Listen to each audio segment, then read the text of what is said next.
Hey guys, tonight we are slipping back into the river valleys of Mesopotamia. The land where people long ago thought the very first humans were molded out of sticky clay and given life with a little divine tinkering. You probably won't survive this journey. Not because it's dangerous, but because it's so monotonous and drawn out that your eyelids will fold like heavy shutters long before we finish. So, before you get comfortable, take a moment to like the video and subscribe it. Only if you genuinely enjoy what I do here. And while you're at it, drop a comment telling me where you're re-listening from and what time it is where you are. Now, dim the lights, maybe turn on a fan for that soft background hum, and let's ease into tonight's journey together. The rivers spread wide and brown, winding their way through reeds that bent with the softest of breezes. Along their edges, the mud cracked in slow patterns, curling like old parchment. In Mesopotamia, everything smelled faintly of damp earth and sun-baked clay, a mix that was both ordinary and timeless. If you imagine yourself there, standing barefoot on the soft banks of the Euphrates or the Tigris, you'd feel the mud clinging with a squishy insistence, pulling at your heels. Nothing hurries here. Even the water flows as though it has nowhere particular to be. It is in this setting that people whispered about gods who shaped the world, not in a sudden flash of brilliance, but in a plodding, somewhat bureaucratic manner that feels oddly human. You might picture the early city of Eridu, often called the first true city, though historians still argue whether Uruk might deserve that crown instead. Eridu sits quiet in this imagination.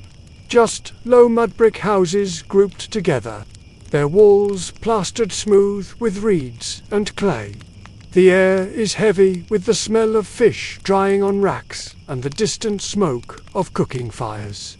Chickens and goats wander lazily, their presence almost blending with the slow rhythm of river life.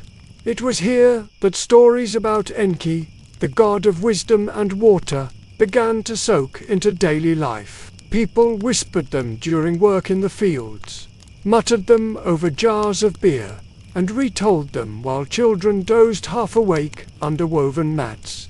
In those stories, the city itself was not just a collection of houses, but a delicate bridge between heaven and earth. Temples rose like carefully balanced stacks of mud, decorated with cones pressed into patterns. On top of them, offerings of bread, fish, and sweet dates would be placed, as though the gods needed a snack table always refilled. The fact that people believed their cities were copies of heavenly ones is one of those quirky tidbits scholars love to point out. Imagine building a mud brick town and then claiming, quite confidently, that it mirrors a celestial version glowing somewhere in the sky. There is a sleepy kind of grandeur in that belief, the kind that grows out of long evenings, staring at stars and deciding they must be architectural blueprints. The marshes stretched out endlessly, filled with reeds so tall they whispered secrets to each other in the wind. Fishermen punted along on reed boats that creaked softly, their shadows stretching across the mirrored water. Ducks flapped, and frogs added a lazy chorus, reminding everyone that this was a landscape alive, but not in any rush. Life moved in repetitive loops, planting barley, watching it grow, cutting it down, and doing the whole thing again next season. The gods, as the myths would tell, lived not in distant fiery heavens, but in this very water and earth. Enki's home, the Abzu, was imagined as a vast, freshwater sea beneath the ground, as if someone had filled the entire basement of the world with cool, clear water and told Enki he could live there rent-free. Think about the people sitting around at night, sipping barley beer through long straws from a shared jar. Someone clears their throat, and the tale begins. not with lightning or epic battles, but with Enki just existing in his watery home, tinkering with creations and chuckling at his own tricks. That's the pace of Mesopotamian myth. Not explosive drama, but a steady hum, like an ancient version of background music for falling asleep. Scholars debate whether these myths were meant to be entertainment, religious instruction, or something in between. Maybe they were all three. Or maybe they were simply a way to pass the hours while the goats refused to move and the crops stubbornly waited to ripen. The clay itself was sacred in these tales. Every time someone scooped a handful from the riverbank, they were touching the very stuff that would eventually be shaped into human beings. Imagine sticky lumps squishing through fingers, leaving streaks that dried white on the skin. That clay was more than building material. It was a divine ingredient, raw dough for the recipe of humanity. Even today, archaeologists dig up little clay figurines, wide-eyed and stiff, their arms folded in perpetual worship. Maybe they were toys, or maybe they were devotional objects. But in either case, they echo the idea that clay holds life, or at least the hope of life. Picture yourself wandering further along the riverside, the sun low, the horizon glowing red, as if painted lazily by a tired hand. A farmer pulls water with a shadoof, the counterweight creaking and groaning like an old door. Every drop of water mattered, because here the land was generous only if coaxed. Too much water and the fields flooded, too little and they cracked into dust. This delicate balance gave the stories about God's real weight. People understood all too well that life itself was precarious, balanced on whether the rivers behaved. To explain that precariousness, they created myths in which gods bickered, conspired, and occasionally dozed, letting chaos creep in. There is something comically relatable about how these ancient people portrayed their deities. The gods were not distant perfection, but temperamental landlords. They complained, they argued, and they seemed to need constant feeding. Think of it, divine beings getting cranky if they weren't offered enough bread.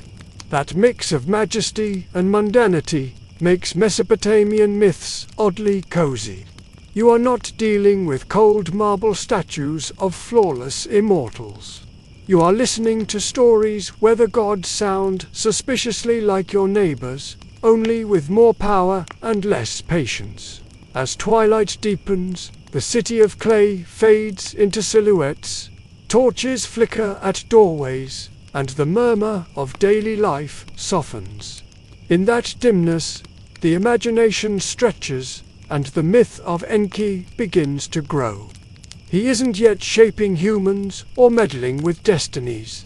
For now, he is simply in the Abzu, the cool waters beneath, listening to the trickle and hum of the underground sea. Above him, reeds whisper in the night.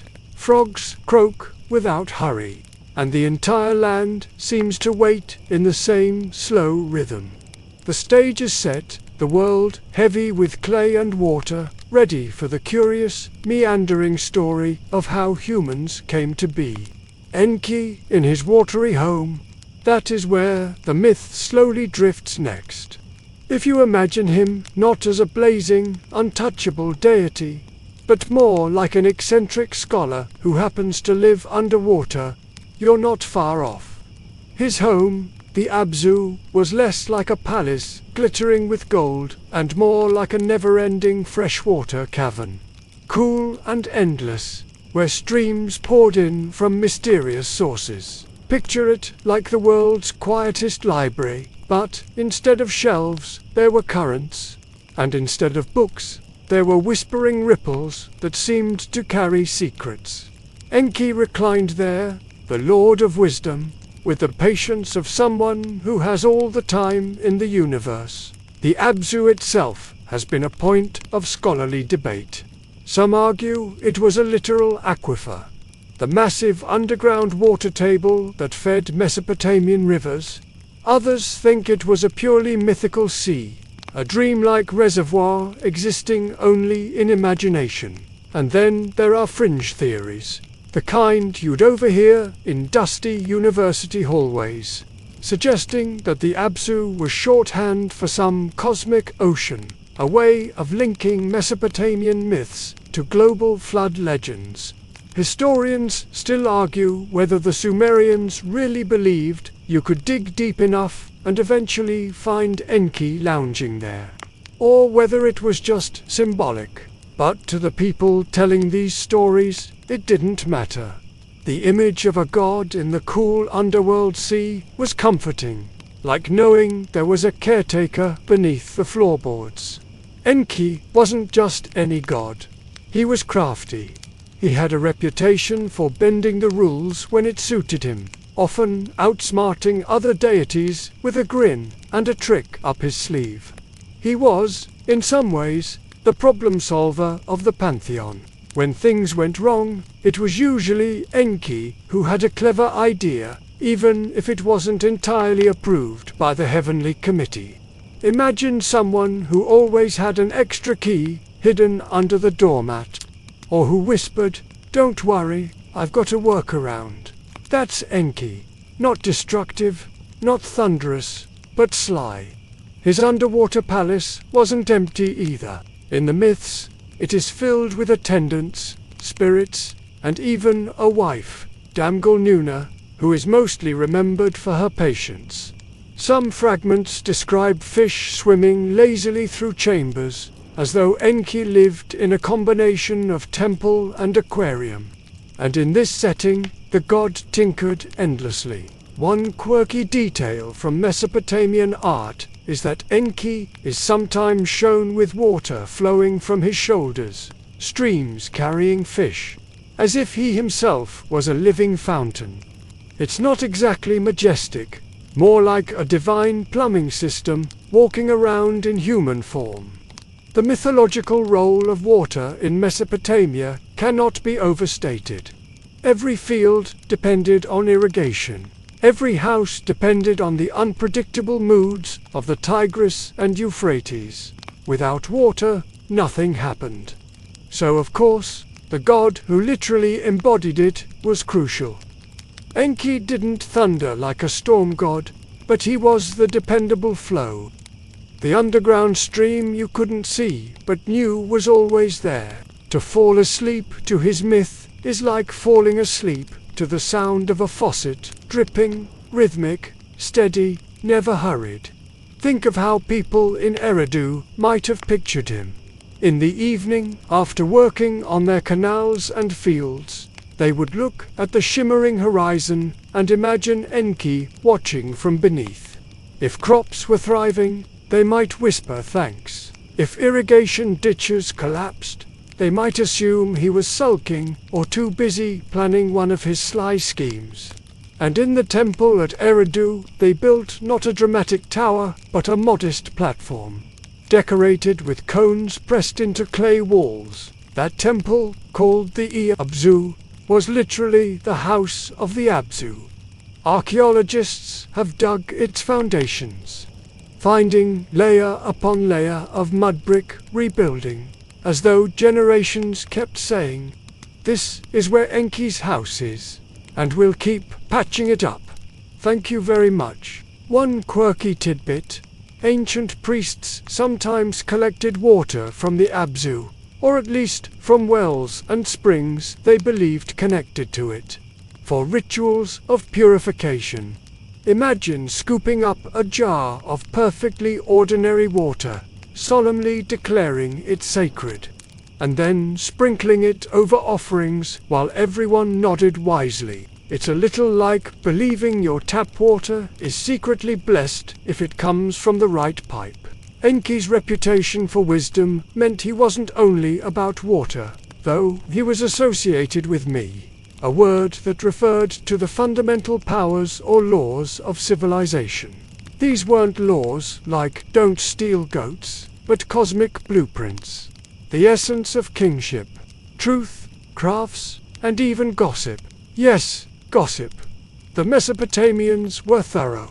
If humans did it, it probably had a me. Enki kept these in his possession, like an overstuffed filing cabinet of cosmic functions, and occasionally handed them out or misplaced them, leading to more stories. If you imagine him shuffling papers underwater, occasionally muttering, "Now, where did I put the essence of music again?" you'd have the right sleepy mental image. From a historian's perspective, Enki is fascinating because he doesn't fit the stereotype of a storm-throwing, battle-hungry god. Instead, he's closer to a patron of cleverness. Some scholars have even compared him to Prometheus from Greek mythology. Though Prometheus stole fire, while Enki slipped humanity the know-how for irrigation and farming. Less flashy, but arguably more useful if you want your barley crop to grow. And that's the thing. Mesopotamian myths are less about spectacle and more about practicality. They reflect a culture where the drama wasn't lightning bolts from the sky, but whether your irrigation ditch would hold up through the season. So, picture him again.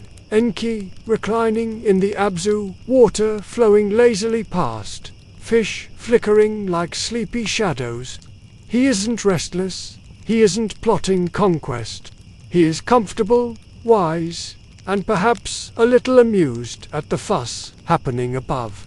And in time, that fuss, the noisy clamor of the younger gods, will rise to his ears, tugging him out of his calm, watery reverie. But for now, in this moment, all is cool, dim, and slow, the myth itself lapping gently like waves against stone. The noisy younger gods, they are the ones who stir the otherwise calm waters of myth. If Enki's Abzu was a place of quiet, like a basement full of bubbling aquifers, then the heavens above were more like a crowded apartment where nobody respected the curfew. According to the stories, the younger gods were put to work by the older ones, expected to dig canals, dredge rivers, and keep everything flowing smoothly. Picture divine beings, powerful and radiant, but forced into the most back-breaking manual labor you can imagine. It's like asking a team of professional athletes to spend eternity unclogging gutters. At first, maybe the younger gods tolerated it, but soon the monotony of digging and hauling became unbearable. They grew restless. They groaned, complained, and finally decided to revolt. The myths describe them gathering at night, their shovels clattering, their voices raised like an endless argument you overhear through thin walls. The earth itself trembled with their racket. Sleepy gods above were awakened, and Enki, reclining in his watery chambers, surely heard it all, echoing through the reeds and mud-brick temples. This story feels curiously human. Even in divine households, chores were resented. The gods acted like tired workers, muttering that it was unfair. One quirky tidbit from Mesopotamian tablets says they literally set fire to their tools, as if to say, "That's it, we're done digging." Imagine a celestial workers' strike where shovels and baskets became torches. The rebellion was noisy, smoky, and impossible to ignore. Historians still argue whether this myth is an allegory for actual class struggles in Mesopotamia. Some suggest it reflects the tension between rulers who enjoyed temple offerings and the laborers who built canals and carried mud bricks in the hot sun. Others think it is simply a dramatization of why humans needed to exist. Someone had to take over the work, so the gods could relax. Either way, the story paints a picture of divine beings behaving less like remote, flawless deities and more like exhausted teenagers grumbling about chores. The noise became unbearable. The elder gods, including Enlil, who often played the role of the bossy foreman of heaven, were furious. Their peace was shattered, their sleep disturbed. In Mesopotamian imagination, even gods valued quiet nights, just like humans lying awake when neighbors throw a party upstairs. The older gods demanded a solution, and that's when Enki, the clever one, became essential. Imagine Enki leaning forward in his watery home, listening with a smirk. He probably understood the younger gods' frustrations better than most. After all, what good is being divine if you're still stuck hauling mud? Yet he also knew the rebellion threatened order. The heavens couldn't run on strike slogans and burnt shovels. A compromise was needed, and it had to be sly. So the council was called. The gods gathered in a cosmic assembly, not in some glowing palace of crystal, but in the way Mesopotamians imagined power, in a hall that looked suspiciously like their own meeting rooms, with reed mats laid out and jars of beer at the ready. One by one, they voiced complaints. The younger gods wailed about endless toil. The older gods groaned about the noise. Someone had to break the cycle. And here enters the seed of humanity's creation. The solution, Enki whispered, was simple. Create a new species to handle the drudgery. Humans could be molded out of clay, infused with divine essence, and tasked with the endless duties of canal digging, food growing, and temple building. The gods could rest, the noise would stop, and the world would keep spinning. It was, in its way, a bureaucratic solution. Outsource the labor. One mainstream historical fact slips neatly here. Mesopotamia was one of the first regions to rely heavily on organized irrigation. Archaeological evidence shows massive canal systems stretching across the land, maintained through collective labor. Without constant work, fields would flood or dry out, and crops would fail. To imagine divine beings bickering about irrigation chores feels less like myth and more like an echo of everyday life. The myth projected the hard labor of Mesopotamian farmers onto the canvas of the cosmos. But the idea of creating humans wasn't without its doubts. Some gods hesitated. They wondered whether shaping a new species was wise. Historians still argue whether this reflects a genuine theological debate or simply a narrative device to make the decision seem weightier. Regardless, the myths emphasize hesitation, as though the gods knew that once humanity was made, it would be difficult to control. Picture the scene in slow motion, torches still smoldering from the younger gods' strike. Older gods frowning with crossed arms, and Enki leaning in with a mischievous gleam. His plan wasn't glamorous, but it was efficient. He suggested humans not as equals, but as workers. Clay and spirit combined, they would be servants to the divine, freeing gods from noisy labor. Of course, the irony is hard to miss. The gods created humans because they wanted peace and quiet. Yet humans would later build cities full of chatter, markets full of haggling, and temples where endless songs and offerings rang day and night. If the goal was silence, Enki's plan was doomed from the start. But in that council, the logic seemed flawless. Give the younger gods their freedom. Transfer the burden. Let a new race rise out of clay to do what gods refused to do. The noise quieted in the council hall as the idea settled over them. The rebellion had found its answer. And in the dim, watery chambers of the Absu, Enki's sly grin widened. Soon he would shape the very beings who would stumble, toil, and eventually tell stories about him. Stories whispered under the stars while goats bleated and frogs sang. The Council of the Gods is where things slowed into a kind of cosmic board meeting. Not with spreadsheets or laser pointers, but with solemn voices echoing through a hall lined with reed mats and the faint smell of incense. In Mesopotamian imagination, divine assemblies weren't abstract. They mirrored earthly councils, where city elders gathered to argue about canal repairs or barley rations. So picture the gods seated in a circle, some with their arms folded, others already yawning, as the noise of the younger gods' rebellion still lingered like a headache in the background. The elder gods were tired. They weren't tired in the sense of lacking power, but weary of the endless disruptions. The younger deities had made it clear.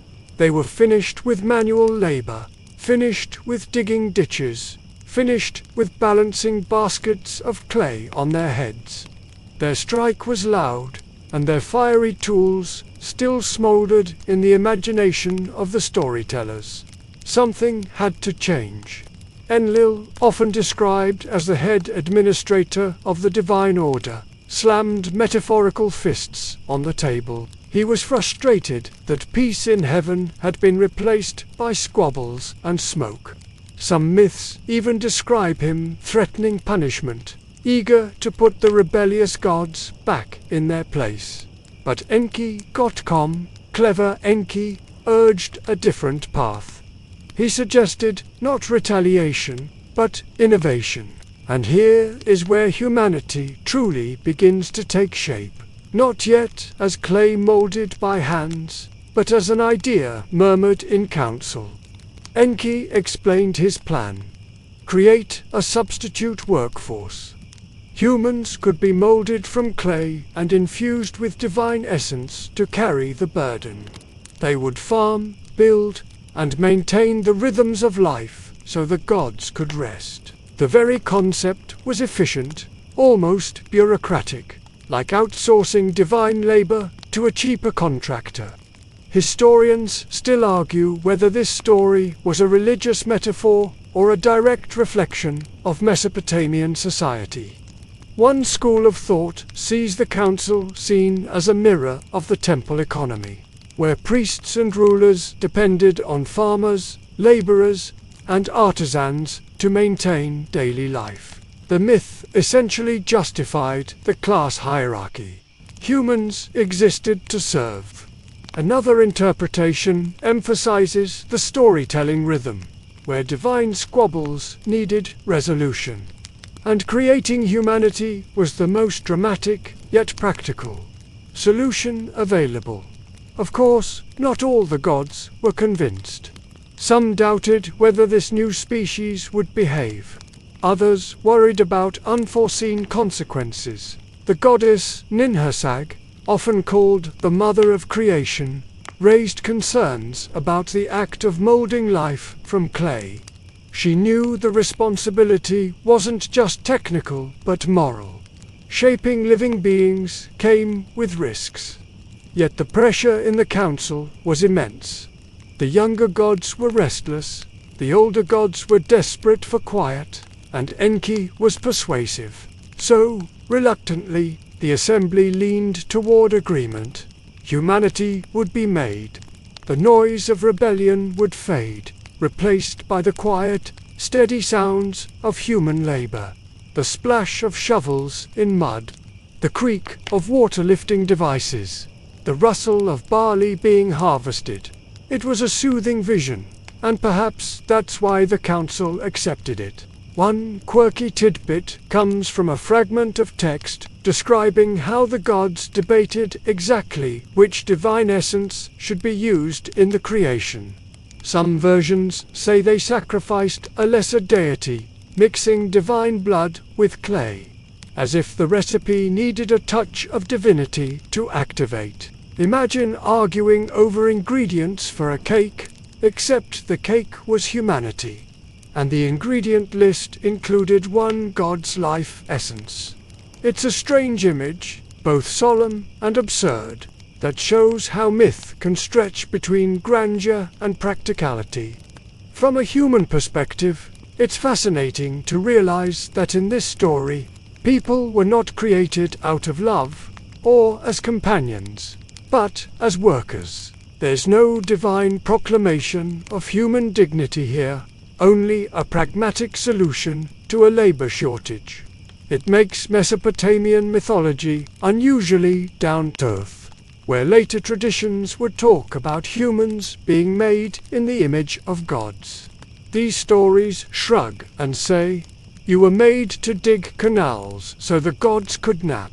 Imagine the council's atmosphere as the decision solidified. The elder gods nodding gravely, the younger gods sighing in relief, and Enki quietly satisfied, knowing his clever plan would move things forward. Ninhursag prepared herself for the task ahead, because, as mother goddess, her hands would shape the clay. But Enki's wisdom would guide the process. It was collaboration by necessity, not choice. And it set the stage for one of the most peculiar and practical creation stories ever told. Outside this mythical council chamber, real Mesopotamian cities mirrored the logic. Priests met with scribes and administrators to decide how to distribute grain, how to assign labor crews for digging canals, how to appease temple deities with offerings. The divine council was essentially a celestial reflection of earthly bureaucracy. The myths blurred the line between heaven and earth, suggesting that gods and humans lived under the same rules of labor, rest, and endless negotiation. As the council broke up, the plan hung heavy in the air, like a draft waiting to be signed. The rebellion above had been silenced, not by punishment, but by an idea. Soon, clay would be scooped from the banks of the rivers, shaped into forms, and given the breath of life. The younger gods would be freed, and humans would inherit their work. In that moment, a quiet settled over the assembly. For the first time in a long while, the gods could almost hear themselves think. The stage was set for the mother goddess Ninhursag to take her role. Guided by Enki's sly wisdom in shaping the fragile beginnings of humankind, Mother Goddess Ninhursag's role emerges next, and it is not a small one.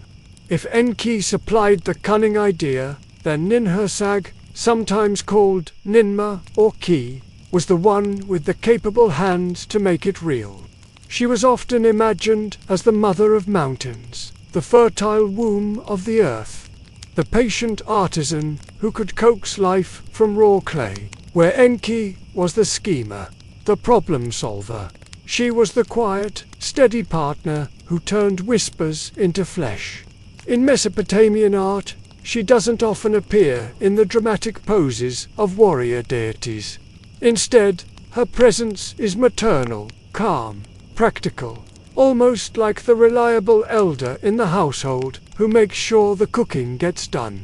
The children are clothed and the roof patched. If Enki embodied cleverness, she embodied continuity. Together, they formed an unlikely team. One sly, one steady, both necessary. When the council's decision was final, it was to Ninhursag that the burden of action fell. She gathered clay, the sacred material of Mesopotamia, scooping it from the riverbanks where the earth was soft and cool.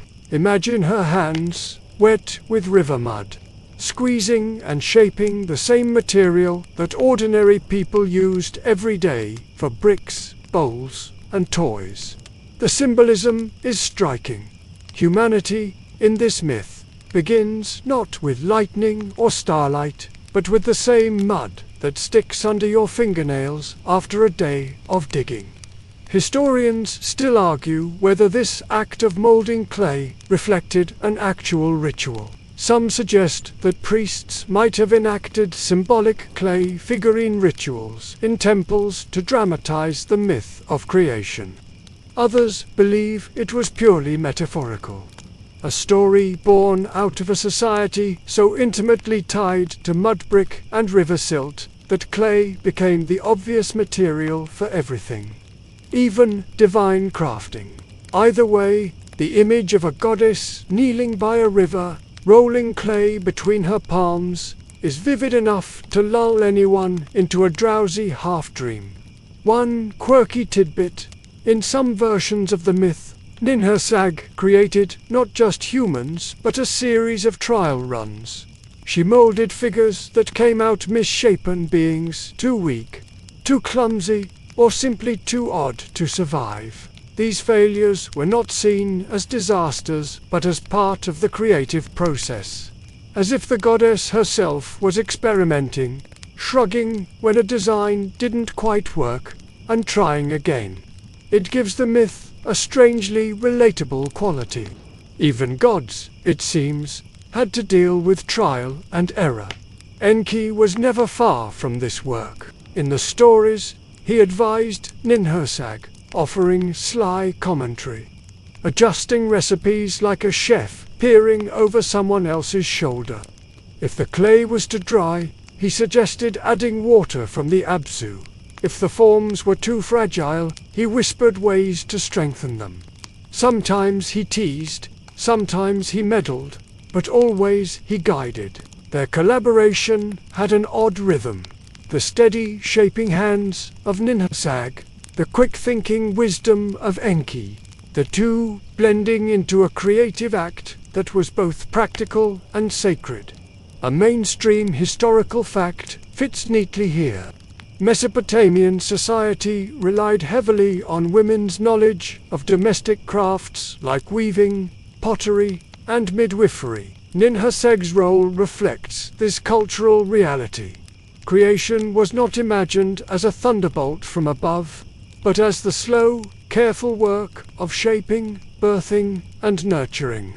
To the people telling these stories, the idea of a mother goddess crafting humanity was as natural as a potter at her wheel, or a midwife guiding a newborn into the world. As the clay figures took form, there was anticipation in the council. The younger gods leaned forward, eager to see their replacements. The elder gods sighed with relief, imagining quieter days ahead, and Enki smiled, knowing that his plan was unfolding. Yet Ninhursag herself carried the weight of it. She wasn't only molding workers, she was shaping fragile beings who would laugh, weep, stumble, and one day tell myths about her. The atmosphere in these stories is unhurried. There is no rush, no dramatic lightning strike. Instead, the myth lingers on the simple, tactile act of working with clay. Hands smoothing lumps into limbs, fingers pressing hollows for eyes, thumbs shaping torsos. It's the same hypnotic repetition you might feel kneading dough or sculpting soft wax. You can almost hear the squelch of wet clay, the hush of water dripping, the gentle murmur of Enki offering another suggestion. It's in this calm rhythm that humanity's first outlines emerged. Ninhursag shaped them carefully, not as finished beings, but as forms awaiting a final spark. They were lifeless, yet expectant, like statues lined up in a dim workshop. The gods watched quietly, perhaps with the same nervousness an audience feels before a curtain rises. Would these new beings succeed? Would they relieve the divine of their burden? Or would they simply add to the noise that already plagued heaven? The story doesn't answer yet. It pauses here, lingering on the image of a mother goddess kneeling by the riverbank, clay sticking to her hands, Enki hovering with sly advice, and the future of humanity resting in forms not yet alive. The myth stretches out in this anticipation, unhurried, patient, as if even creation itself preferred to take its time. Mixing clay with divine essence, that is the next sleepy step in the story. If Ninhursag shaped the forms with her hands, then Enki provided the secret ingredient. Clay alone would not move, speak, or think. It needed something extra, something from the gods themselves. And so the myth describes a recipe, part ordinary earth and part supernatural spark, combined into what we would one day call humanity. Picture the scene. The clay forms are lined up, damp and heavy, waiting in silence. Their features are there. Arms, legs, faces with wide, empty eyes. But they lie still, no more alive than mud-brick statues. Enki steps closer, his watery aura shimmering, and he explains that divine essence must be added. But what counts as essence? The stories vary. Some say it was the blood of a sacrificed god, one of the lesser deities, who paid the ultimate price to give life to humanity. Others say it was simply the breath of the gods, a kind of divine exhale that entered the clay-like wind filling sails. Historians still argue whether this element of sacrifice reflected real rituals in Mesopotamian temples, or whether it was a narrative flourish, a way of showing that life always comes with cost.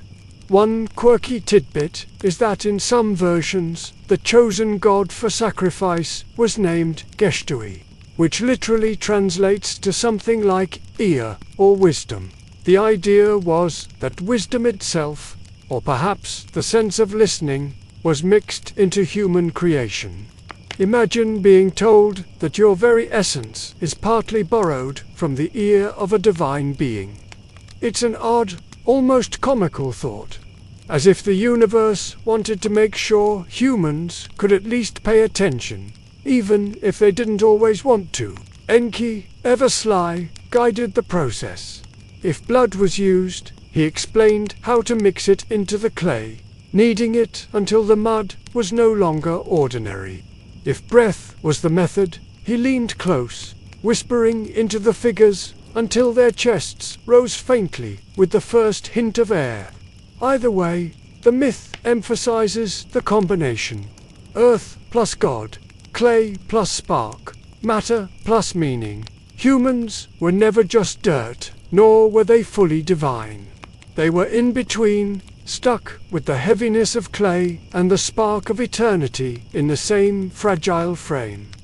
From a historical perspective, the emphasis on clay makes perfect sense. In Mesopotamia, clay was everything. People wrote on clay tablets, built with clay bricks, cooked in clay ovens, and shaped clay toys. It was the material of daily life. So why not also the material of creation? The divine essence elevated it, but the choice of clay reflects a culture rooted in rivers and mud. The myth wasn't reaching for gold or crystal. It was grounded, literally, in the soil of their world. Imagine Ninhursag kneeling again, her hands wet, pressing clay figures into place, while Enki whispers the next step. The younger gods crowd around, curious and impatient. The elder gods watch with the solemn weight of those who know they are reshaping the world. A bowl of divine blood, dark and shimmering, is poured into the mixture, or perhaps it is breath, invisible and quiet, slipping into each figure. Either way, the workshop fills with a hush, the anticipation of something about to stir. And then, slowly, the clay begins to shift. Not dramatically, not with thunder or lightning, but gently, like dough rising. Fingers twitch. Eyes blink open with a dull glaze. A chest heaves with the first awkward breath. Humanity is not born all at once, but in a clumsy series of movements, as if the clay itself is reluctant to wake. The gods lean forward, curious. Enki smiles faintly, pleased with the results. Ninhursag wipes her hands, mud streaking her arms, satisfied that her shaping has held. One mainstream historical fact ties neatly here. Mesopotamians believed strongly in the mingling of body and spirit. They spoke of a life force called the Zai, something like breath or essence, which animated the body but could leave it at death. The myth of clay plus divine spark reflects this worldview. Without essence, the body is only dirt. With it, even mud can walk and talk. Of course, the first humans were not perfect. The myths hint that some came out crooked, fragile, or unable to survive. Enki and Ninhursag adjusted, refining their process like artisans tweaking a batch until it worked. It's strangely comforting. Even the gods, in this telling, needed practice. Humanity wasn't a masterpiece at first strike, but a work in progress. As the new beings began to rise, the Council of Gods exhaled in relief. The noise of rebellion faded into the background. The younger gods saw their replacements and knew their burdens would soon vanish. The elder gods rested easier, imagining quieter nights, and Enki, sly as ever, had successfully shifted the weight of the world from divine shoulders onto human ones. The scene closes not with celebration, but with a kind of quiet satisfaction. The clay is alive, the spark has taken hold, and the new race stands awkwardly, blinking at the world. They don't yet know how to farm, how to speak, or how to worship. They only breathe, stumble, and look around with empty innocence. Their real purpose and their struggles are still ahead. But for now, the gods are content, the council's decision fulfilled, and humanity begins its long, sleepy story. The birth of the first workers, that is how the myth shifts next, quietly, as though the clay figures now standing were less miraculous creations, and more employees showing up for their first day on the job.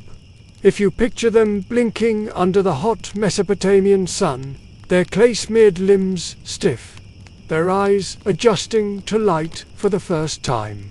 You sense the awkwardness of a species that doesn't quite know what it is yet. The gods, however, knew exactly what they were supposed to be. Laborers. The younger gods, who had staged their strike, leaned back in relief. Their shovels were already cooling in the ash piles where they had tossed them. They were free now, no longer condemned to dig canals or haul mud. That responsibility had been transferred to the new race standing unsteadily before them. It was the divine equivalent of passing the broom to someone else and saying, "You've got this from now on." Enki, wise and slightly smug, observed the newborn humans. They weren't majestic, they weren't glowing, they were, quite literally, muddy. Their skin carried the pale grey-brown tint of clay, and their movements were sluggish, as though each step threatened to collapse them back into the earth they came from. Yet they breathed, and that alone was enough to confirm that the council's plan had worked. Historians still argue whether these stories reflect an ancient discomfort with the burdens of farming. After all, Mesopotamian life was dominated by agriculture. Long hours, bent over barley, irrigation canals to dig and maintain, mud to trudge through, and floods to endure. The idea that humans were created to handle drudgery may simply have been a way to justify why such labor felt inevitable. It's not your fault you're breaking your back in the fields. The myth seems to whisper, the gods made you this way. One quirky tidbit from surviving texts describes how the gods gave early humans tools almost immediately. Not elegant gifts, not golden plows or jeweled shovels, but ordinary, mud-smeared instruments, baskets for carrying soil, sticks for digging, ropes for hauling water. Imagine being born from clay and immediately handed a shovel, as if your whole existence came with a job description attached. It is almost comical in its bluntness. Welcome to life. Here's your workload. But the gods weren't entirely heartless. They saw that humans needed guidance. Ninhursag, still tender from the act of molding, looked at them with something like maternal concern. She may have shaped them as workers, but she also saw their fragility. Their legs trembled, their chests heaved, and their clay-flecked bodies cracked under the sun. Enki, sly and calculating, reassured her that adjustments could be made, that humans would learn, improve, and adapt. And so the gods began their first attempts at teaching. The humans were led into the fields, where the soil was thick with reeds and the irrigation ditches glistened. They didn't know what to do at first. Some stumbled into canals, splashing like bewildered animals. Others tried to eat the barley seeds instead of planting them. The gods watched, bemused and slightly impatient, like supervisors watching new hires fumble with their tasks. Enki chuckled at the clumsiness, while Ninhursag frowned, muttering that maybe the clay had been too soft. A mainstream historical fact fits neatly here. By the time these myths were recorded, Mesopotamia had already developed sophisticated farming practices. They rotated crops, managed irrigation, and even taxed yields. The myth of humans as workers reflects this agricultural system. Every person, from farmer to temple laborer, had a role in sustaining the city. By embedding this duty in myth, the society made labor not just an obligation, but a sacred inheritance. The first humans began to improve. They learned to scoop water with crude tools, to scratch rows in the soil, to drop seeds carefully into the earth. Slowly, the fields responded. Green shoots rose, fragile but promising. The gods nodded, satisfied. This was the vision they had hoped for. Work being done, canals maintained, barley growing. The noise of rebellion had faded into the quiet rhythm of human labor. But even in these early days, there were problems. The humans grew tired. Their bodies, still more clay than flesh, in many ways, ached under the weight of baskets and the glare of the sun. They rested often, collapsing by the riverside, their hands raw and blistered. The gods frowned. Work had to be done, yet their new creations were already flagging. Enki, predictably, offered solutions. He suggested modifying humans slightly, tweaking their design to endure more, to carry heavier loads, to survive the toil. This theme of Enki as the constant tinkerer runs through the myths. A divine engineer never quite satisfied with his prototypes. One fragment suggests that Enki even infused humans with additional essence, strengthening them beyond the initial mix of clay and blood. Another version claims he simply encouraged them to band together, to share tasks, to form groups so the burden was lighter. Either way, the myth emphasizes trial and adjustment. Humanity wasn't finished in a single stroke, but shaped gradually, refined like an invention going through multiple drafts. The gods grew used to the sight of humans working in the fields. Smoke rose from early cooking fires. Mud brick huts appeared, crude shelters against the sun. Slowly, humans not only worked, but also lived, their lives beginning to stretch beyond simple labor. They laughed awkwardly, stumbled into friendships, and huddled together at night, their clay-heavy bodies pressed close for warmth. The gods looked down and, for a moment, saw not just workers, but a community forming. Yet the myth remains clear. Humanity's birth was tied to obligation. They were not born to sing, or to dream, or to explore. They were born to dig. Their first breaths were drawn so they could carry the burdens the gods abandoned. And in that truth, the Mesopotamian storytellers found both explanation and resignation. To live was to work, and to work was divine design. As dusk falls over the imagined fields, the humans kneel by their fires, chewing barley cakes that taste of ash and earth. The younger gods, finally free of their chores, relax in the heavens, listening to the new rhythm below. Enki leans back in the Abzu, pleased with the outcome, though already considering improvements. And Ninhursag, her hands still caked with dried clay, watches her fragile children and wonders if this solution will truly last. Early struggles of mankind. The myths lean into this part with a kind of sleepy honesty. The clay-born humans were alive, yes, and they were breathing, yes, but they were hardly the polished masterpieces one might expect from divine creators. Imagine setting clay figures in motion and then realizing that they don't come with instructions. That is what the gods faced. The first humans were awkward, prone to mistakes, and fragile in ways that tested both divine patience and divine humor. At first, they tried farming. The younger gods, lounging nearby, pointed at fields and canals, gesturing broadly like lazy foremen. But the humans didn't understand the rhythm of the land yet.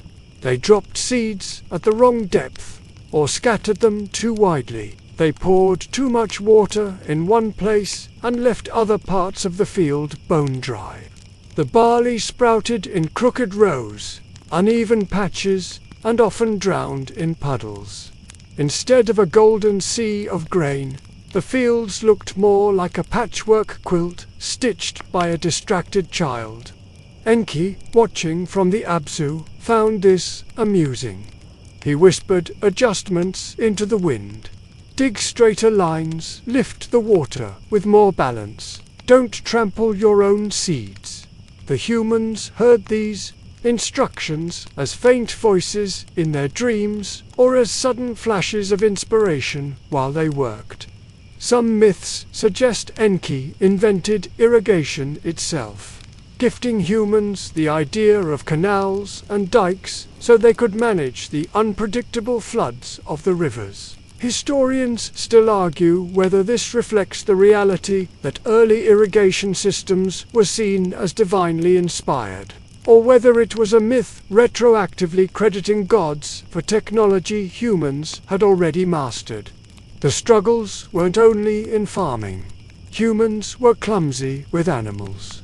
They tried to herd goats, but lost half the flock when the animals wandered into the reeds. They attempted to domesticate sheep, but gave up when the wool tangled and smelled too much of damp earth. In one humorous fragment, a human is said to have tried milking a bull, an effort that ended about as disastrously as you might imagine. The gods laughed, but also groaned. Clearly, more guidance was needed. One quirky tidbit. Some texts suggest that early humans were so noisy that even as replacements for the younger gods, they managed to irritate heaven. They chattered constantly, sang loudly around fires, and celebrated their tiny successes with more enthusiasm than skill warranted. Imagine a group of toddlers who managed to stack 3 blocks and then cheer as though they had conquered an empire. That was early mankind.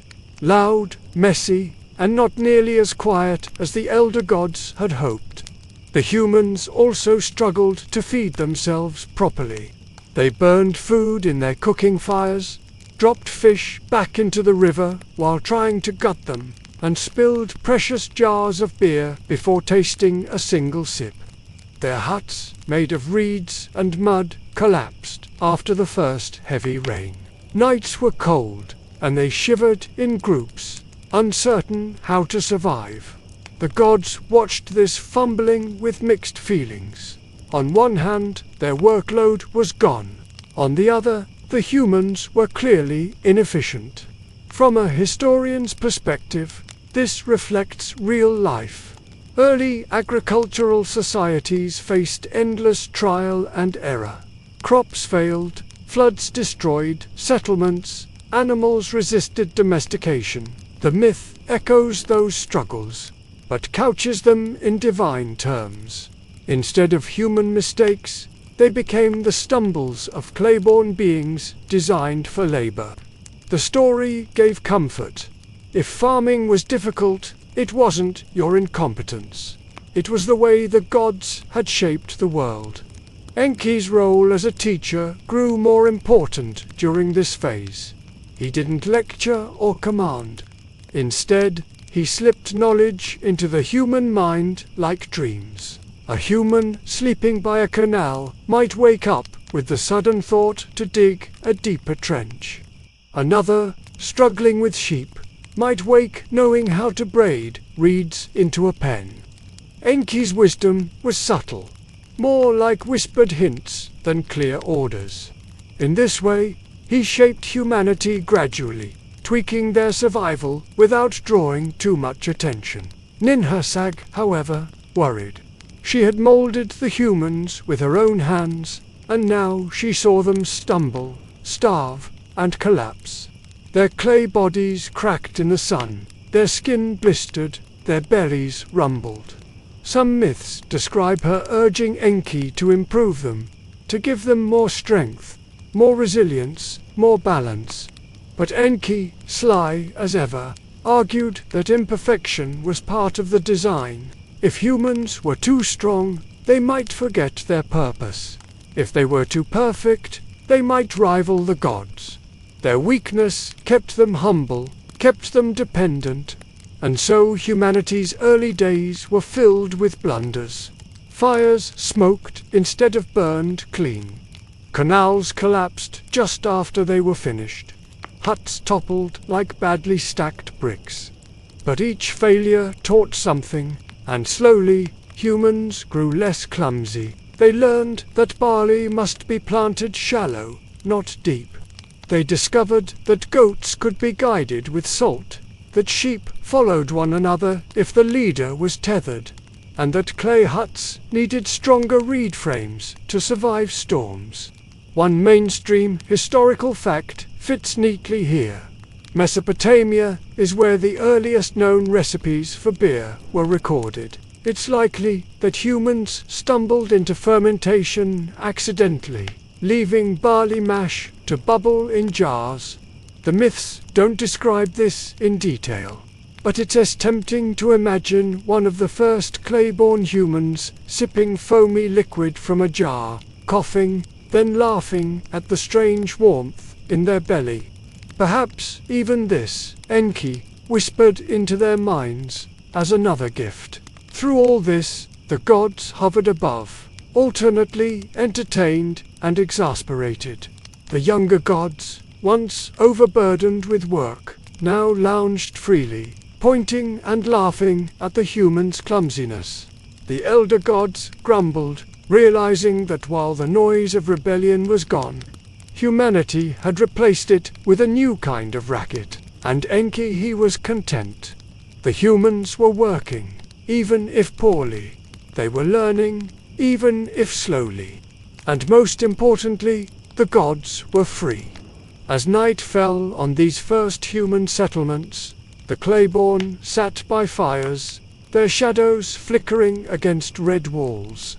They chewed barley cakes that crumbled in their hands, drank bitter beer from shared jars, and tried to sing songs that mostly turned into off-key mumbling. Above them, the stars glittered, and somewhere below, in the quiet waters of the Abzu, Enki smiled, already thinking of the next improvements he might make. Humanity was fragile, noisy, and mistake-prone, but it was alive, and that was enough. Enki's sly interventions. This is where the story stretches into its most characteristically Mesopotamian rhythm. Humans were now alive, breathing, and clumsily working in fields and huts. But their fragility, their constant mistakes, and their inconvenient noise meant the gods weren't quite done with them. Enki, of course, couldn't resist meddling. He had already guided the process of their creation, whispering tricks into Ninhursag's hands and slipping divine essence into clay. Now he began what can only be described as his favorite pastime. Tinkering. If you picture him in the Abzu, leaning back in his watery chamber, a sly smile tugging at his lips, you can almost hear him muttering, "Not bad, but we can do better." Enki didn't leave humanity to muddle along unaided. He poked, prodded, and adjusted. Not dramatically, not in a thunderous show of power, but through little, sly interventions that nudged humans toward survival. One of the first problems he noticed was how easily humans broke down. Their clay flesh cracked under the sun, their bodies weakened under toil, and they collapsed more often than was practical. Enki intervened by teaching them rest. According to some fragments, he slipped into their dreams with visions of nightfall as a time for recovery. Sleep, in these myths, wasn't just biological necessity. It was a divine gift, a sly trick to keep fragile bodies from burning out. Imagine being told by a god that lying down and snoring was part of cosmic design. It turns even laziness into sacred duty. Historians still argue whether these myths of Enki's interventions reflect real Mesopotamian customs that needed justification. Was rest, or even leisure, something societies had to frame as divine in order to make it acceptable?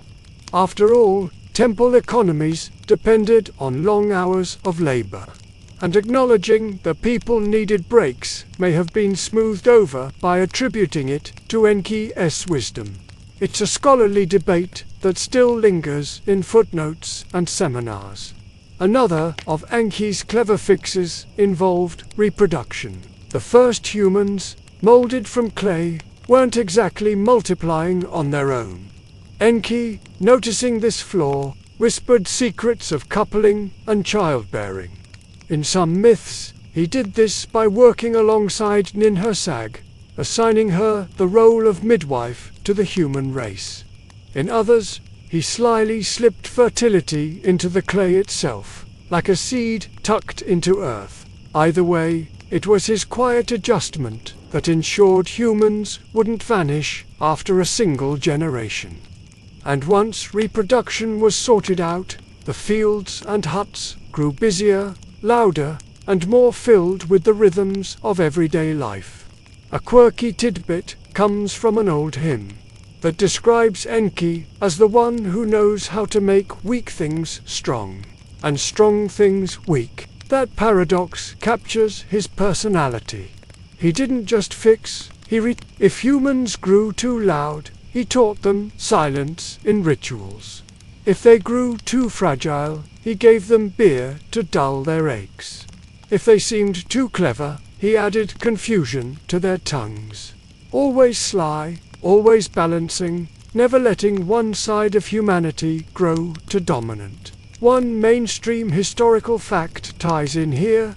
Mesopotamia is where the earliest known law codes emerged, such as the Code of Yornamu and later Hammurabi's Code. These texts reflect a society obsessed with balance. Eye for an eye, measure for measure. Enki's role in myth mirrors this obsession. He was the god who made sure nothing tipped too far, who introduced laws and customs to guide the fragile humans into manageable patterns. Enki's interventions weren't always solemn. Sometimes they were playful. In one story, he tricked another goddess, Inanna, into drinking too much beer and then slyly gave away the me. Those cosmic blueprints of civilization to humans. It wasn't exactly authorized, but it worked. Suddenly, humans had writing, music, and crafts. Imagine that. The god of wisdom handing out civilization not in a glowing ceremony, but during what was essentially a tipsy late-night exchange. That's Enki style. Sly, humorous, effective. The humans, for their part, didn't know they were being tinkered with. They woke from dreams with new ideas, stumbled into new customs, and slowly grew less clumsy. They discovered weaving, pottery, and cooking. They found ways to store grain, to brew beer without spilling it all, to herd goats without losing half the flock. These weren't thunderous revelations. They were gradual, sleepy improvements, as if whispered by the Abzu itself. Yet Enki never fixed too much. He seemed to delight in leaving humans just flawed enough to be amusing. They still argued loudly, spilled water in canals, and occasionally built huts that collapsed in storms. Their imperfection was part of their charm, part of what kept them dependent on divine nudges. If Enki had perfected them, the story might have ended. Instead, he kept them wobbling along, forever in need of another sly intervention. At night, the humans sat around fires, telling each other clumsy stories, banging pots as drums, and practicing rituals they didn't fully understand. Above them, the gods watched, some laughing, some sighing. The younger gods, free from their old chores, celebrated their leisure. The elder gods, at least for now, enjoyed quieter nights. And Enki, ever the meddler, kept smiling in his watery home, already scheming about the next gift, the next trick, the next sly adjustment to the beings who would one day call him the father of wisdom, teaching humans crafts and order. This is where the myth slows into a kind of instructional lull. The part where Enki stops just tinkering and begins laying down the foundations of civilization. If the early humans were clay dolls stumbling through mud, this is the stage where they learned to weave, to carve, to count, to store grain, and, most importantly, to organize themselves into something larger than a collection of fumbling workers. Imagine the humans again, sitting in their reed huts, smoke curling lazily from cooking fires, their hands raw from clumsy farming. They had learned to plant barley and herd goats, but their world was still fragile. Crops spoiled quickly, pots cracked in the sun, roofs leaked during storms. Without guidance, their settlements would collapse as quickly as they rose. Enki, watching from the Abzu, decided it was time to slip a heavier dose of wisdom into their lives. So he whispered crafts into their minds. The myths say he handed out the me, the cosmic powers that defined everything from music to kingship. In one famous tale, he invited Inanna to a feast, plied her with drink, and let slip a long list of me, which she promptly carried away to her city of Uruk.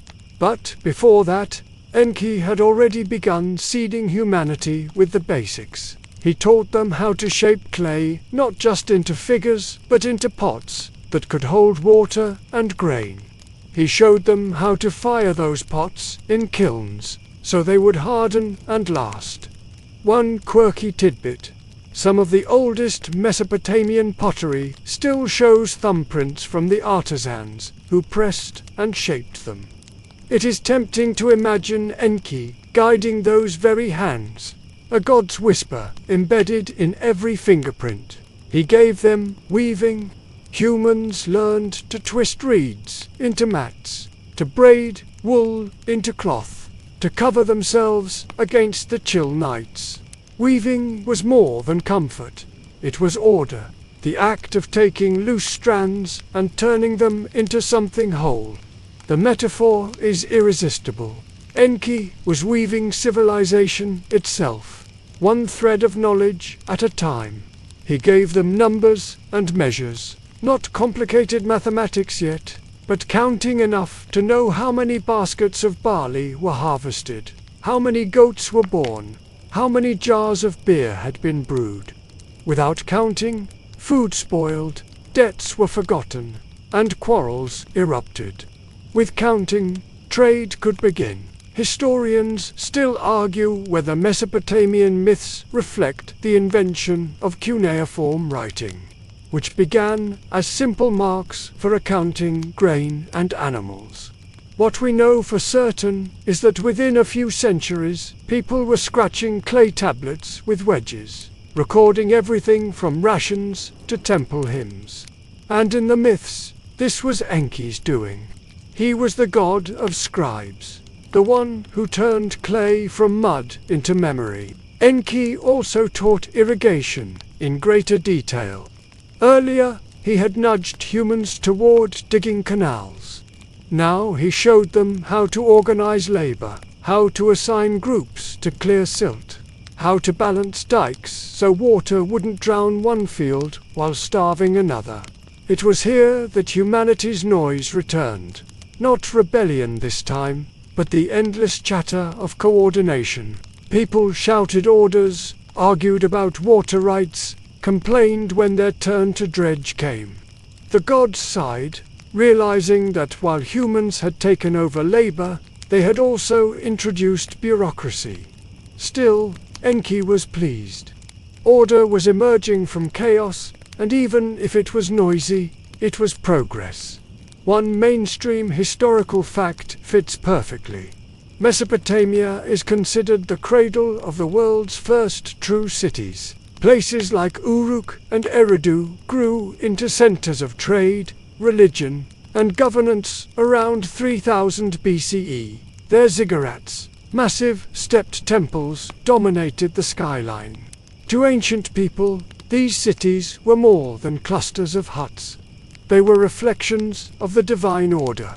And in the myths, it was Enki who taught humans how to build, how to gather, how to shape mud brick into towering structures that mirrored the heavens.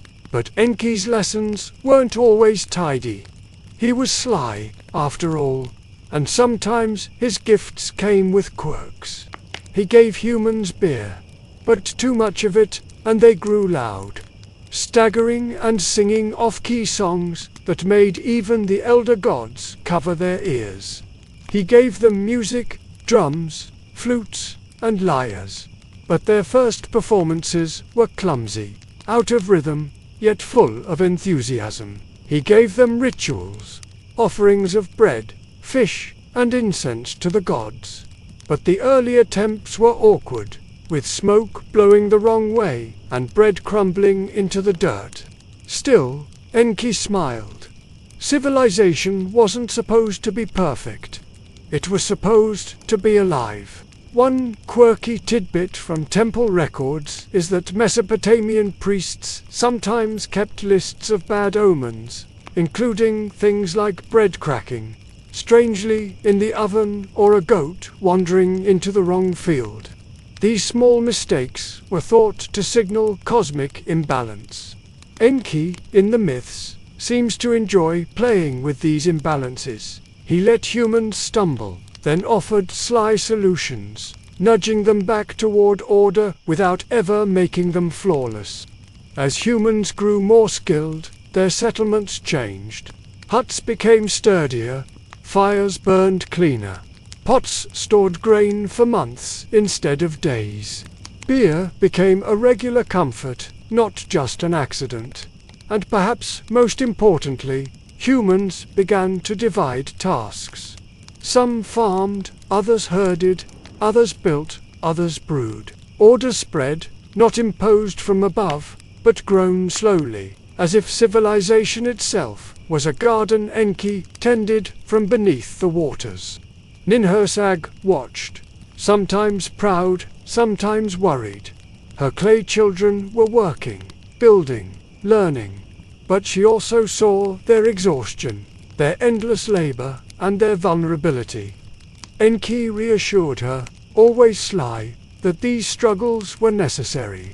Without them, humans wouldn't remain humble. Without hardship, they wouldn't remember their dependence on the gods. The balance had to be maintained. By the end of this stage, humanity was no longer just a collection of clumsy clay figures. They were becoming a society. They counted, built, wove, sang, and offered. They filled their nights with fireside stories, their days with labor, and their temples with prayers. Civilization had begun, not in a blaze of glory, but in the steady hum of Enki's whispered lessons. And so, the myth drifts on, with humans stumbling toward order, guided by the sly hand of the god of wisdom, who preferred nudges to commands, tricks to decrees, and whispers to thunder. Feasts, offerings, and awkward rituals. This is where the myth turns from work to worship, as humans not only carried baskets of clay and barley, but also learned to feed the gods themselves. It was never enough that people built canals and houses. They had to maintain the cosmic economy by giving back to the very beings who had created them. And, in classic Mesopotamian fashion, these offerings were not always graceful or polished. They were clumsy at first, noisy at best, and occasionally downright embarrassing. Imagine a gathering at dusk, humans huddled around a reed-built altar. Smoke curls upward from damp wood that refuses to burn properly, filling the air with more coughs than fragrance. Someone lays a barley cake on a flat stone, but it crumbles in their hand. Another pours beer into a jar meant for libation, only to spill half of it into the mud. A goat bleats loudly as it refuses to stand still near the altar, jerking its head away from the rope. From above, the gods look down and see not solemn devotion, but something resembling a village fair gone slightly wrong. Enki, of course, is amused. He knew that worship would not be flawless. He had given humans crafts and rituals, but he hadn't written a manual. Watching them stumble through feasts and offerings was half the entertainment. Still, he nudged them here and there. He whispered the idea of burning incense, which at least masked the smell of damp wood. He guided their hands to bake flatter breads that didn't crumble so easily. He suggested music to accompany rituals, drums, flutes, and lyres, so the noise became rhythm, not just chaos. Slowly, the ceremonies grew more structured, more patterned, less like accidents and more like worship. Historians still argue whether early temple rituals were as chaotic as the myths make them seem. Archaeological evidence shows that Mesopotamian temples, like the ziggurat of Ur or the temple of Enki at Eridu, were carefully organized. Offerings of food, beer, and animals were recorded on clay tablets, with scribes keeping meticulous accounts of what was given and when. Yet the myths remember the early days as clumsy, perhaps to emphasize how far humanity had come. From fumbling novices to practiced worshippers. One quirky tidbit from those temple records is that gods were thought to eat the essence of food, while priests and temple workers consumed the actual bread, beer, and meat. Imagine setting a feast for a deity, watching smoke rise toward the heavens, and then enjoying the leftovers yourself. In a way, worship was both divine service and community dinner. The gods were fed symbolically, and the people, quite literally. Enki's sly role in all this was twofold. First, he enjoyed the offerings. The smoke from incense curled into the Abzu, the beer seeped into his domain, and the songs echoed down into the waters. Second, he saw worship as another way to keep humans in balance. Work kept their bodies occupied, rituals kept their minds busy.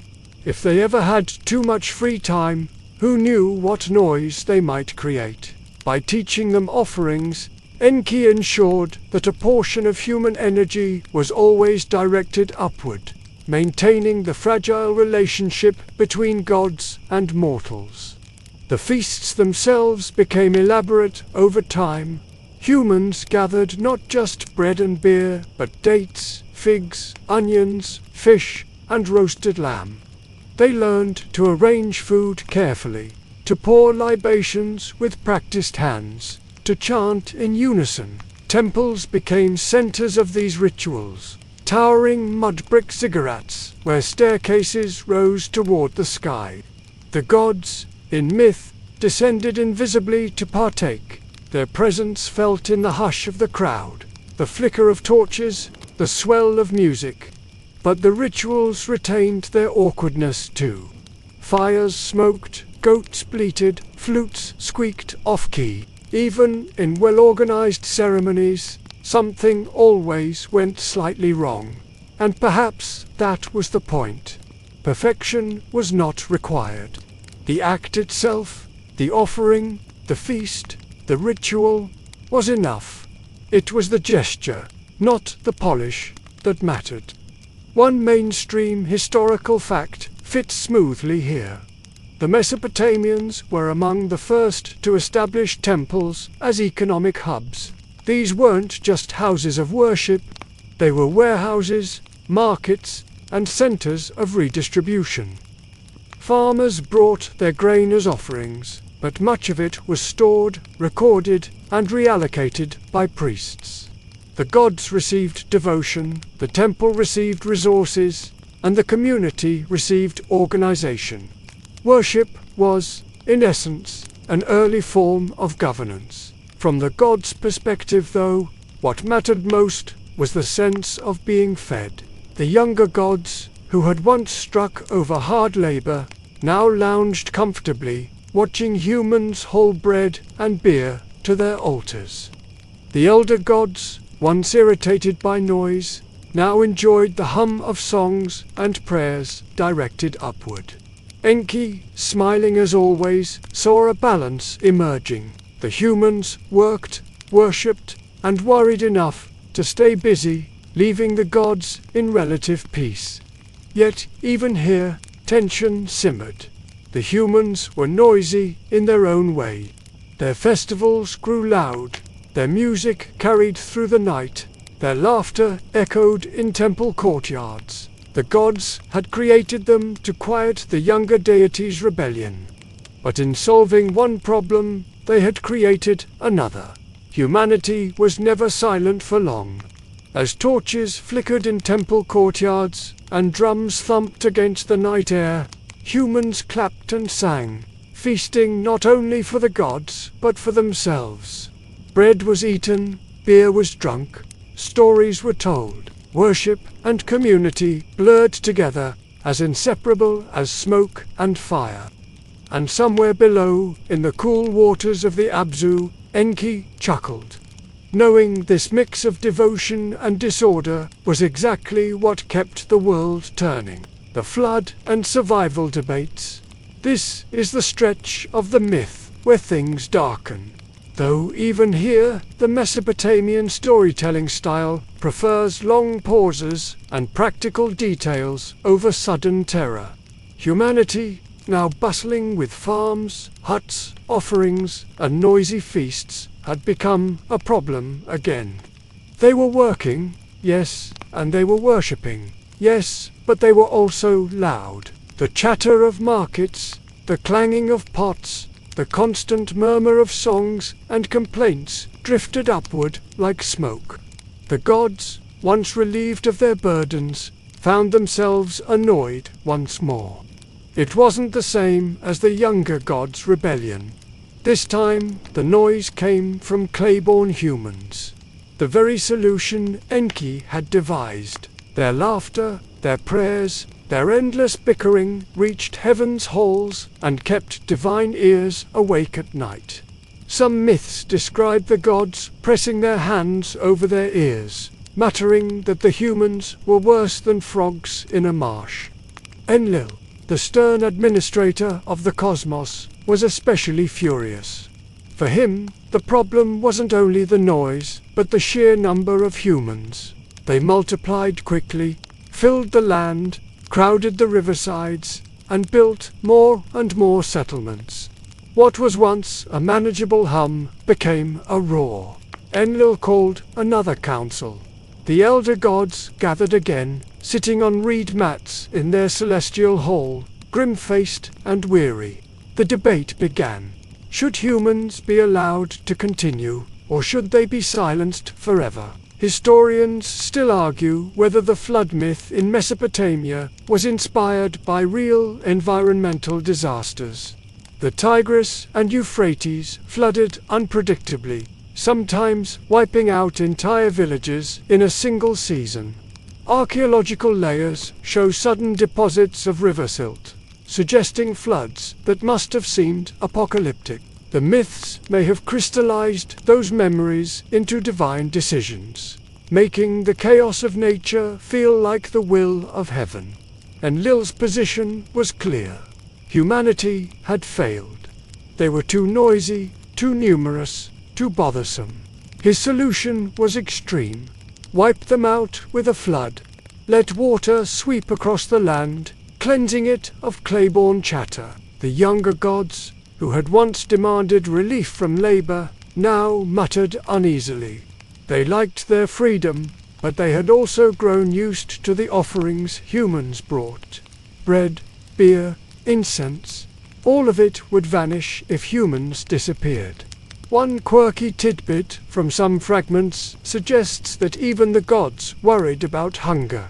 Without humans, who would feed them? They might be divine, but in these myths, gods ate the essence of food through rituals, and with no humans to perform offerings, they risked going hungry.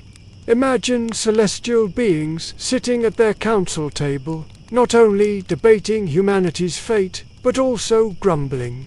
Well, if they're gone, who's going to bake our bread? It is both absurd and strangely relatable. Enki, as always, resisted Enlil's harsh plan. He didn't oppose it openly. Sly as he was, he knew better than to confront Enlil directly. Instead, he began scheming for another workaround. He understood the annoyance at human noise, but he also saw their potential, their clumsy charm, their fragile lives. He whispered that perhaps not all should be destroyed. Maybe there was another way, a way to save a remnant. This sparked debate among the gods. Some supported Enlil, nodding grimly at the need for silence. Others hesitated, worrying about the loss of offerings, music, and the companionship humanity had accidentally provided. Historians still argue whether this reflects a cultural debate in Mesopotamia itself, between those who viewed floods as divine punishment and those who saw survival as a divine gift. The decision, however, leaned toward Enlil's fury. The flood would come. Waters would rise, sweeping across fields and homes, tearing down huts, drowning goats, and silencing the noisy chatter of humanity. The gods prepared themselves for the sound of rain hammering the earth, for rivers swelling into vast seas. Only Enki, sly and patient, held a different plan in his watery chambers. He whispered it carefully, not to the council, not aloud, but into the dreams of one man. A human who listened, who remembered, who obeyed. That man's name would differ in different versions of the story. Atrahasis in one, Utnapishtim in another, Ziusudra in yet another. But in every telling, the sly god chose a single mortal to carry forward humanity's fragile flame. And so, as Enlil thundered his decree, Enki plotted his quiet rebellion. The flood would come, yes, but not all would be washed away. The clay-born humans, noisy and imperfect, would endure, not because of Enlil's wrath, but because of Enki's sly wisdom. The myth lingers here, in the tension between destruction and survival, between Enlil's order and Enki's cleverness. The storm clouds are only gathering, the rivers only beginning to swell. For now, the gods sit in council, their debate heavy in the air, their decision set. Humanity's noisy existence has tipped the scales. Water is coming. Ziusudra's rescue tale. This is the heart of the Mesopotamian flood story, a narrative that would echo for centuries and inspire other traditions far beyond the marshes of the Tigris and Euphrates. If Enlil was determined to drown humanity's noise, Enki was equally determined to slip in a loophole, to make sure his claiborne creations would not vanish completely. And so, while the council thundered its judgment, Enki leaned closer to the world above, whispering survival into the dreams of a chosen man. That man was Ziusudra in the Sumerian telling, though Akkadian tablets call him Atrahasis, and the Babylonian epics later name him Utnapishtim. Whatever the name, the role is the same. A pious, attentive human who listened when the god of wisdom sent him warnings. Imagine him as a farmer priest, living near the banks of the Euphrates, his hands stained with soil, his evenings filled with muttered prayers. While others slept heavily after long days of labor, Ziusudra stirred in his dreams, catching the faint murmur of Enki's voice rising from the underground waters. "Build a boat," the god whispered. "Build it large enough for your family, for animals, for seeds of every crop. The flood is coming, sent to silence the noise, but you will carry life forward." Enki didn't say it aloud. He wasn't supposed to oppose Enlil. Instead, he spoke through reeds, through the rustle of water, through the half-waking state where dreams and reality blur. Historians still argue whether this act, Enki's whispered rebellion, represents a deeper cultural memory of floods. The rivers in Mesopotamia were both life-givers and destroyers. Archaeological layers in cities like Shuruppak and Ur show evidence of sudden flood deposits. To people living in fragile mud brick houses, the roar of rising water must have felt like divine punishment. The myth gave that terror a narrative.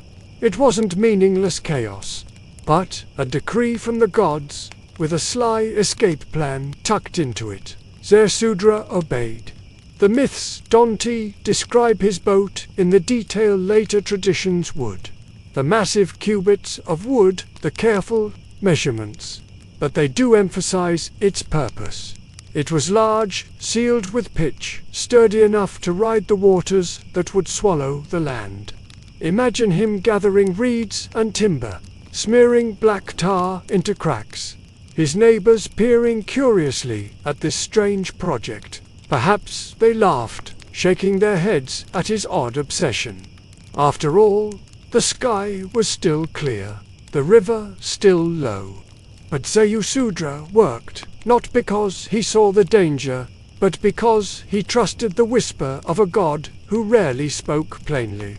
One quirky tidbit from the Atrahasis version of the story is that Enki didn't technically tell the man directly. That would have been too obvious. Instead, he spoke to the walls of his reed house, knowing the man inside would overhear. It's a sly trick befitting Enki's style, obeying the letter of the council's law, not telling a human directly, while still ensuring survival. It's the divine equivalent of muttering secrets just loud enough for someone to catch them. The boat grew, reed by reed, plank by plank. Ziusudra filled it with animals, goats, sheep, birds, and perhaps even fish preserved in jars of water.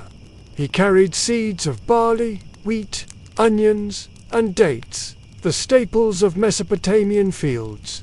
He stocked jars of beer, clay pots of water, baskets of bread.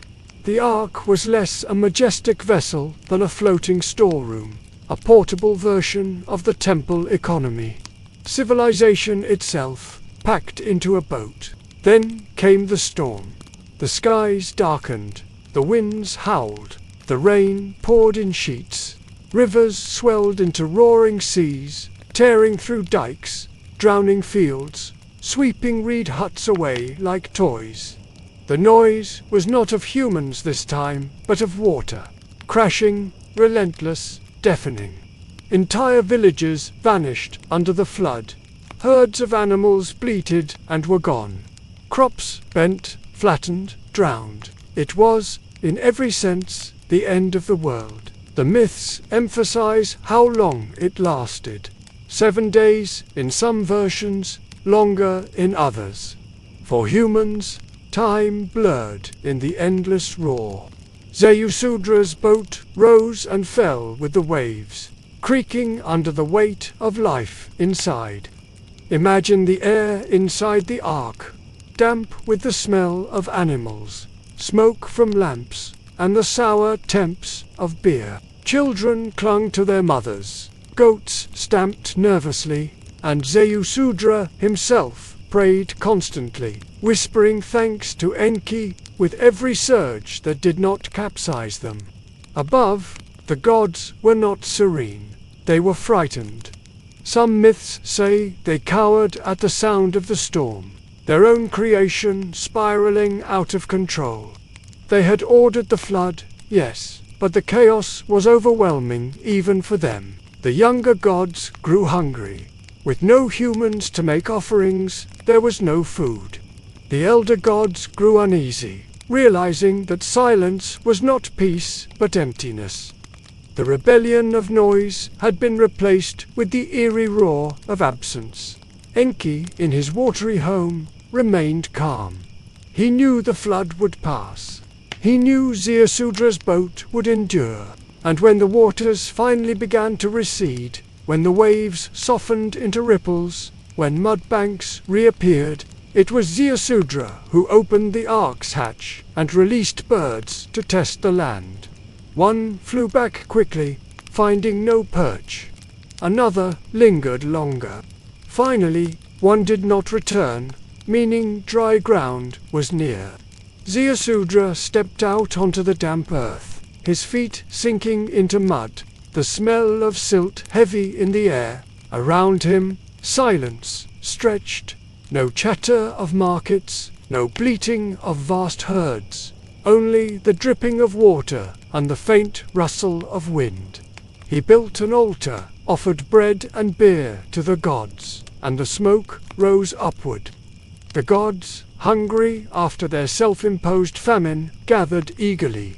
In one fragment, they are described as swarming like flies around the offering. An image both humorous and humbling. Enlil, discovering Enki's trick, was furious. Humanity was supposed to be gone. Yet here stood Zeusudra, alive, offering prayers, feeding the gods. The council erupted again, but this time the outcome was different. Perhaps the flood had frightened them too much. Perhaps hunger had softened their hearts. Perhaps Enki's sly grin carried too much weight. Whatever the reason, Zeusudra was not punished. Instead, he was blessed, given eternal life in some versions, or at least granted honor as the ancestor of all surviving humans. And so, humanity endured. The flood did not erase them. It refined them. They were fewer, quieter, more reverent. Their survival became proof of Enki's cunning, of his refusal to let the claiborne be washed away. And in the marshes of Mesopotamia, people told this story again and again, not just as myth, but as memory. When floods came, they remembered Zeusudra. When rivers rose, they whispered Enki's name. Survival itself became a kind of ritual. After the waters recede, this is where the flood story slows into a long exhale, the kind of silence that follows a storm when the world feels washed, raw, and fragile. Zeusudra and his family step out of the ark into a landscape utterly changed. The marshes are gone, the reed huts washed away, the fields reduced to soggy mud. The air is thick with the smell of silt and damp clay, like the entire world has been dipped in river water and left to dry. It is here, in this emptied silence, that the gods and humans renegotiate what life will look like going forward. Ziusudra's first act, as the myths describe, was to build an altar. He stacked stones and clay, lit a fire, and placed offerings of bread, beer, and roasted meat. The smoke curled upward, drifting toward the heavens, carrying with it not just food, but gratitude. The gods, who had spent the duration of the flood without offerings, descended eagerly. Some myths describe them swarming around the altar like flies, an image both comical and telling. Divine beings, starved of attention and essence, drawn hungrily to the smoke of human devotion. Enlil arrived too, and his fury was immediate. This was not what he had ordered. Humanity was supposed to be silenced, erased, their noisy chatter drowned forever. And yet here was Ziusudra, alive, kneeling by his altar, offering bread and beer with trembling hands. Enlil accused Enki of betrayal, his voice thundering, his eyes burning with the anger of a god whose command had been subverted. Enki, as always, defended himself slyly. He hadn't told a human directly, he insisted. He had spoken to the walls of a reed hut, to the air, to the materials of the world. If Ziusudra overheard, was that really disobedience? The loophole was perfect, and even Enlil, with all his rage, could not entirely dismiss it. The other gods, meanwhile, were already soothed by the rising smoke, their hunger abating as offerings filled the air. They didn't want more destruction. They wanted balance again. Historians still argue whether this moment in the myth reflects real tensions in Mesopotamian culture between strict authority and clever subversion. Enlil embodies order, rules, hierarchy, the need for society to function within strict boundaries. Enki embodies the sly, improvisational wisdom that bends rules just enough to keep things working. The flood story may be less about cosmic disaster and more about these two forces in human life: rigid law and flexible cunning. One quirky tidbit from later Babylonian versions is that Ziusudra, or Utnapishtim, was granted immortality for his survival. He and his wife were taken to live at the mouth of the rivers, a phrase scholars still puzzle over. Was it a literal location, perhaps near the Persian Gulf, or a mythical paradise beyond reach? Either way, the image is calm and sleepy. An old couple living by the waters, undisturbed, like retired farmers watching the tide roll in. But not all humans were given such gifts. The broader agreement after the flood was harsher. The gods decided humanity would remain, but not in unchecked numbers.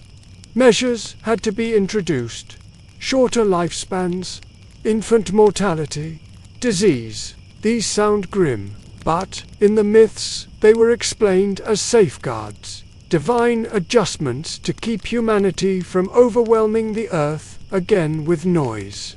Enlil's harshness survived in these rules, while Enki's sly mercy ensured humanity wasn't destroyed outright. The compromise was balance, achieved through limitation. From a historian's perspective, this reflects real demographic challenges. Ancient Mesopotamia faced cycles of famine, disease, and flood. Populations would grow, strain resources, and then collapse back. The myth transformed this pattern into divine policy. If children died young, if lives were short, it wasn't meaningless suffering. It was the gods' decision, made after the flood, to prevent the world from drowning in noise again. Yet, even with these grim terms, humans continued. They rebuilt their reed huts, replanted barley in the soggy fields, restocked goats and sheep. The flood had washed the land clean, but life returned quickly. Smoke rose again from cooking fires, laughter echoed from new settlements, drums thumped during rituals. Humanity, for all its fragility, proved stubborn. Enki remained watchful, slipping whispers of guidance as people struggled to re-establish order. He taught them new rituals to appease Enlil's stern demands. He encouraged them to write their histories on clay tablets, so floods would not erase memory again. He showed them how to divide labor more efficiently, how to build canals with stronger dikes, how to record offerings with neat wedge marks. Civilization resumed, even deepened, shaped by both destruction and survival. The gods themselves adjusted. Enlil, still wary of noise, accepted the new measures as sufficient. The younger gods, hungry for offerings, were relieved that humanity remained. And Enki, pleased with his sly rebellion, leaned back in his watery chambers, content that he had once again preserved his clay-born creations. As dusk settles over this stage of the myth, picture Ziusudra sitting by the receding waters, his hands still cracked from the flood, his hair streaked with mud, watching smoke curl from his altar. The land is silent but not empty. Seeds lie ready to sprout, goats nibble at fresh reeds, and in the distance, children laugh faintly as they chase one another through puddles. Life has returned, fragile yet persistent, balanced between divine anger and divine mercy. And above it all, Enki smiles quietly, knowing that survival itself is the greatest trick of all. Legacy of Enki's creation. This final stretch of the myth drifts into a quieter rhythm, the kind of ending that doesn't snap shut but fades, like smoke curling away from an altar fire. Humanity had been shaped from clay, nearly drowned, then saved by sly intervention. The flood had redrawn the rules of existence, and now, in the centuries that followed, people told and retold these stories, weaving them into rituals, prayers, and eventually into the very foundation of later civilizations. When Mesopotamians looked at their lives, the endless work in barley fields, the back-breaking maintenance of canals, the constant offerings to temples, they framed it not as a choice, but as a destiny written in clay. They believed they were made to labor for the gods, to keep the great economy of heaven and earth balanced. But at the same time, they knew they had a patron in Enki, a god who didn't just create them and walk away. He tinkered, taught, and, when necessary, broke the rules to protect them. That combination, obligation and sly mercy, became the essence of humanity's place in the cosmos. Historians still argue whether Enki was primarily seen as a benevolent savior or as a trickster whose meddling often caused as many problems as it solved. Some point to his gift of the me to humans, which seeded civilization with writing, music, and governance, as proof of his generosity. Others note his tendency to bend laws and deceive other gods, framing him as more of a mischief maker. But in either reading, his legacy is clear. Without Enki's cleverness, humans would have been nothing more than drowned clay. One quirky tidbit that illustrates this legacy comes from later Babylonian hymns, where Enki is praised not just as the god of wisdom, but also as the patron of sweet waters, the underground springs that fed wells. Even in daily life, drawing water from a well was imagined as tapping into Enki's gift. It meant that every sip of cool water was a reminder of the god who sustained life. Civilization, in that sense, was not only built on his sly interventions in myth, but also on the literal waters that carried his essence. From a broader historical perspective, the Enki myths didn't vanish when Mesopotamian cities crumbled. Elements of them bled into neighboring cultures. The flood story, especially, was retold in Akkadian, Babylonian, and Assyrian versions, and later echoed in Hebrew scripture as the tale of Noah. The themes of clay-born humanity, divine punishment, and sly survival rippled through world traditions, suggesting that Enki's legacy wasn't confined to the marshes of Eridu.